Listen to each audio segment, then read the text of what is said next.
안녕하세요. 오만사입니다. 제가 결혼을 한 지 4년째가 되어가지만 불임은 전혀 신경을 쓰지 않았습니다. 결혼과 동시에 곧바로 임신을 할 생각도 아니었거든요. 결혼 후 2년 동안은 아이를 가질 계획이 없었어요. 그러다가 친정엄마와 시어머니가 빨리 아이를 갖는 게 좋지 않냐고 하셔서 하루라도 빨리 임신과 출산을 끝마치는 것이 나중을 위해서라도 낫겠다 싶었어요. 그 후로 2년 동안 임신이 되지 않았어도 병원에서 임신을 못할 별다른 이유가 없다고 했으니 차분하게 기다렸습니다. 주변에서 불임으로 고통을 받는 사람들을 본 적이 없었기에 저도 기다리면 남들처럼 임신을 할 줄 알았어요. 그렇지만 유사를 2번 하게 되면서 살짝 걱정이 되기도 했었고 친정엄마나 시어머니도 걱정하시는 눈치셨어요. 병원의 지시대로 조심스럽게 몸조리도 잘하고 최상의 컨디션을 유지하기 위해서 다니던 직장까지 그만두게 되었습니다. 제가 회사를 그만두고 집에 있을 때 그 소식을 접한 시어머니께서 제게 전화를 하셨던 말씀이 아직도 잊히지 않습니다. 너 회사를 그만뒀다며? 네, 일이 좀 지치고 힘들어서요.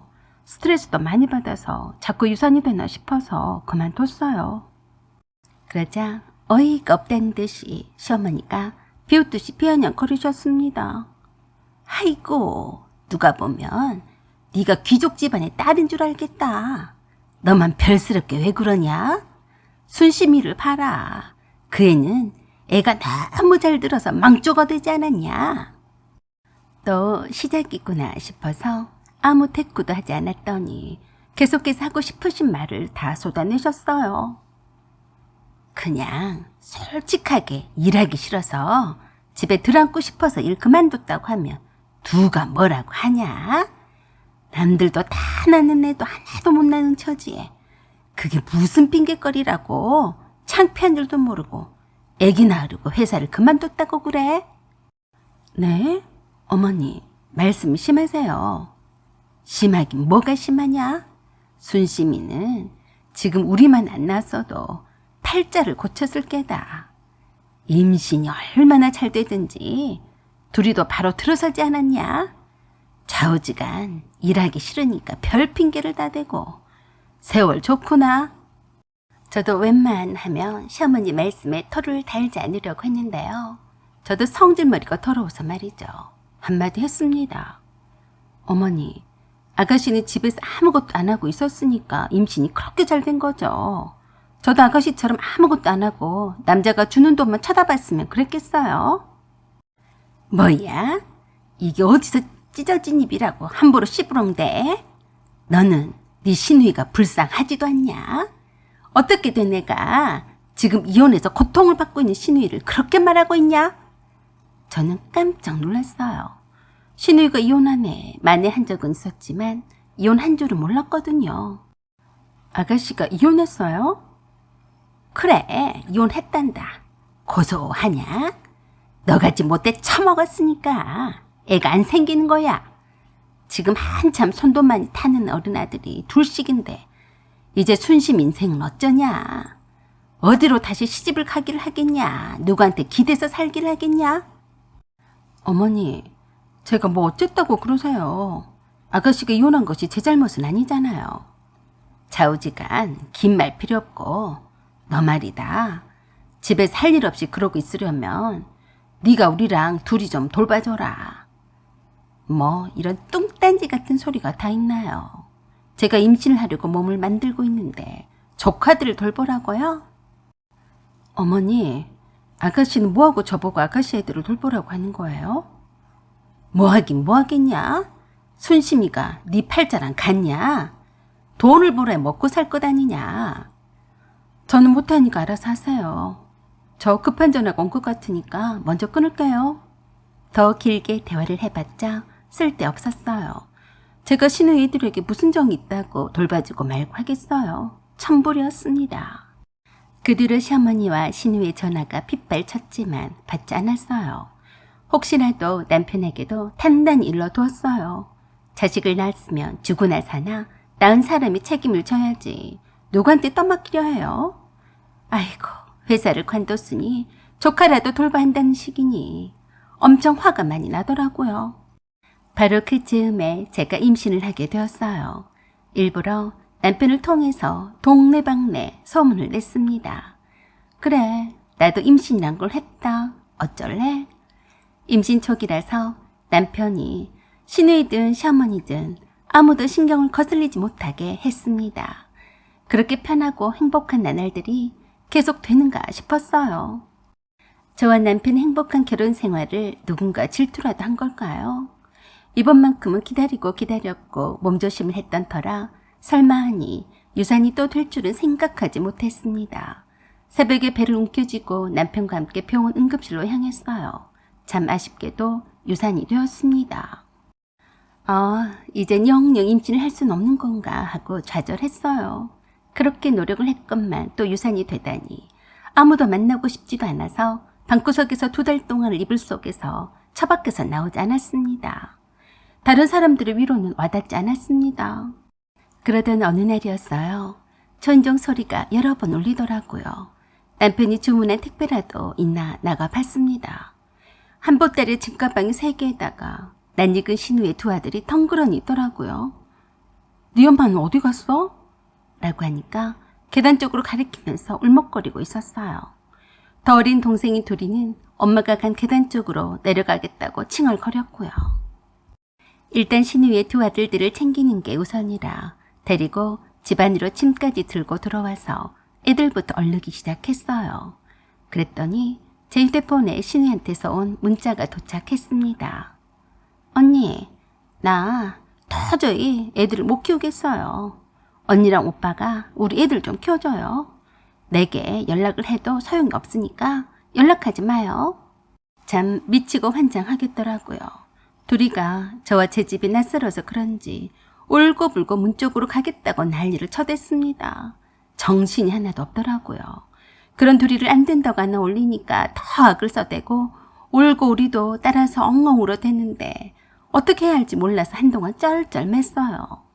간신히 냉장고에서 애들이 먹을 만한 게 없나 찾아보고 입에 물어주니까 얼굴은 엉망인 채로 둘이 껴안고 꿀쩍거리면서 저를 경계하면서 살짝 그쳤어요. 그 틈을 타서 시어머니께 전화를 드렸습니다. 어머니, 아가씨가 애들을 놓고 도망갔어요. 얼른 오세요. 우리랑 둘이를 제가 어떻게 돌봐요? 그랬더니 시어머니가 하는 말씀이 얼척이 없었어요. 뭘 그렇게 호들갑이야? 남의 자식도 데려다 키우는 마당에 자식복도 없으면 조카라도 키우면 될 것 아니냐? 네 자식으로 키워라. 순심이가 자기가 낳은 자식을 너한테 맡길 때에는 얼마나 그 마음이 좋았겠냐? 다 그게 낳기는 순심이가 낳았어도 키우는 거는 네가 키울 팔자라 그런 거야. 라고 하시며 뚝 끊으셨어요. 딱 봐도 시어머니와 시누이가 서로 작당을 하고서 제게 시누이 2 애들을 보낸 게 틀림이 없었어요. 저에게 키우라고 떠넘기고 도망을 가면 키울 줄 알았나 보죠. 제가 애 못 낳아서 환장한 줄을 착각한 거야. 뭐야? 간만에 기운 없이 지내다가 열불이 올라서 기운이 활활 타오르기 시작했습니다. 남편에게 전화를 해서 말했어요. 너 당장에 빨리 기어들어와. 네 동생이 나한테 애들을 버리고 도망갔다. 일이고 뭐고 다 필요 없으니까 당장 와서 네 조카들을 돌봐라. 빨리 와. 제가 남편에게 화를 내고 말하니까 또 애들이 차지러지게 울기 시작했습니다. 애들이 무슨 잘못인가요? 한참 진땀을 빼면서 얼류가 나주고 좁은 거실이지만 몇 바퀴 돌았는지 모르네요. 그리고 애들을 겨우 잔틈을 타서 경찰서에 신고를 했습니다. 엄마가 애를 버렸다고요. 아빠를 찾아달라고 했습니다. 남편도 놀라서 달려와서 제게 그러더라고요. 뭘 경찰서에 신고까지 했어? 경찰이 그렇게 할 일이 없어서 그런 일까지 하겠어? 경찰이 욕한다니까? 조카가 남이야. 신이가 좀 힘들어서 맡길 수도 있지. 넌 왜 그러냐? 정말 웃기더라고요. 너도 한통속이냐? 너도 아가씨랑 어머니랑 함께 짜고서 그런 거야? 뭘 짰다고 또 그러냐? 네 핏줄이 아니라고 너무 그렇게 매정하게 하지 마라. 그래서 제가 그랬습니다. 그래, 그럼 네 핏줄이니까 네가 아주 다정하게 잘 키워라. 난 빠질게.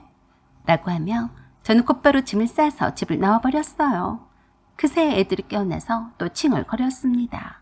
그걸 뒤로하고 집을 나왔어요. 그리고 한참 동안이나 친구들을 불러내서 이리저리 돌아다녔어요. 그랬더니 시어머니한테서 전화가 왔습니다. 너 애들 안 보고 어딜 쳐 싸돌아다니냐? 어머니, 저한테 애가 어디 있어요?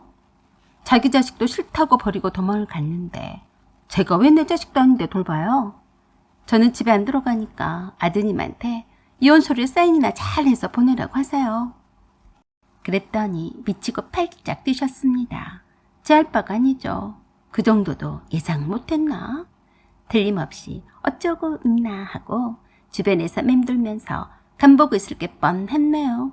그래서 그동안 친구들이 유럽 여행을 가자고 보채고 보채도 그놈의 돈 때문에 아까워서 못 갔었는데 이혼하는 마당에 그런 거 따지겠어요. 남편과 함께 알뜰살뜰하게 모아둔 돈을 곧바로 빼서 유럽 여행을 가기로 맘먹었어요. 혼자라도 가려고 했더니 마침 퇴사를 고민 중이던 친구가 같이 가자고 하더라고요. 그날 늦은 밤에 집에 들어갔더니 시어머니가 와 계셔서 애들을 잘 재웠더라고요. 저를 보자마자 다른 방으로 끌고 가더니 그러셨어요. 네가 정신 있는 거냐 없는 거냐? 왜 경찰서에까지 신고 아닌 신고까지 했어? 지금 이혼한 전 사위가 찾아와서 애들을 데리고 가겠다고 난리다. 애들은 엄마가 키워야지. 저 애들이 엄마 없이 자라면 되겠냐? 뭔 소리인지 내가 뭐 어쨌다고. 어머니, 그걸 왜 저한테 그러세요? 애엄마한테 말해야죠. 애들을 버린 건 어머니 딸이에요. 며느리가 아니라고요. 이거사, 순심이가 너한테 애를 맡긴 거지 버렸냐? 이제 어떡할 거야? 애들 아빠가 당장 애들 내놓으라는데. 알아서 하세요. 애 아빠가 달라면 줘야죠. 그러자 열불이 난다는 듯이 제게 주먹질 할 것처럼 하시면서 그러셨어요. 네가 그러고도 이 집 식구냐? 아니요. 저 이 집 식구 안 할래요. 그러니까 더 이상 나한테 그만해요. 어머니 착각하지 마세요. 짐 싸러 온 거니까 나가주세요. 저는 보란듯이 꼼꼼하게 제 옷가지들을 싸서 집을 나왔습니다. 그런 저에게 한마디 더 하려는 시어머니를 남편이 말리더라고요. 그 다음날 창고 하나를 빌려서 이삿짐 센터를 불러서 제 짐을 싹 넘겨버리고 유럽 여행 가려고 친구랑 호텔에서 며칠 보내다가 출국했어요. 그 사이에 친정 부모님이 이혼 절차를 처리해 주셨어요. 참 죄송했습니다. 친정 부모님의 강경한 태도에 남편도 합의 이혼을 해 주었습니다. 신우의 애들은 신우의 전 남편과 시부모가 찾아와서 데려가려고 하길래 그제서야 신우이가 나타나서 뻘소를 해댔습니다. 누가 우리 애들을 버렸다고 그래? 잠깐 맡긴 거라고요. 그럼에도 불구하고 이런 정신없는 여자한테 자기 자식을 키우게 할 수 없다며 양육권 변경을 위한 소송에 휘말려서 유럽 여행 중인 제게 신우이가 전화를 했더라고요. 언니, 딱 한 번만 진술을 해줘. 내가 애들을 버리지 않고 잠깐 맡겨두고 간 거라고 말이야. 그래서 제가 그랬어요. 아가씨, 그냥 애들 아빠가 키우게 줘버려. 피도 하나도 안 섞인 나보다야 아빠한테 버리는 게 더 낫지 않겠어? 언니, 그때는 내가 미안했어. 그러니까 한마디만 해줘, 응? 어떡하지? 조금만 더 일찍 전하지 그랬어. 우리 아빠가 먼저 연락을 했길래 사실은 사실이니까 뭐 아가씨가 나한테 보낸 문자를 보내줬어. 이미 끝난 것 같은데 포기해. 아가씨도 애들을 키우기 귀찮으니까 나한테 버렸잖아. 그러자 울고불고 난리를 쳐대더라고요. 아니, 죄 없는 나한테 다 난리야. 내가 뭐 어쨌다고. 언니, 그 문자를 애들 아빠한테 보내면 어떡해. 난 애들 없이는 못 산단 말이야. 그러게 왜 나한테 그런 문자를 보내고 말도 없이 애들을 내 집 앞에 버렸니? 에이구, 안 됐다만 이만 끊자. 나 여행 중이라 길게 통화 못한다. 결국엔 신우이는 양육권을 뺏겨버렸다고 하는데 하나도 불쌍하지 않았습니다. 그런 엄마한테서 자라는 것보다야 엄마 없이 아빠 밑에서 자라는 게 훨씬 나으니까요. 며느리와 새언니와 부인에 대한 예의도 없는 집구석에서 나오기를 참 잘했다고 생각합니다. 사연은 여기까지입니다. 구독과 좋아요 부탁드려요. 감사합니다.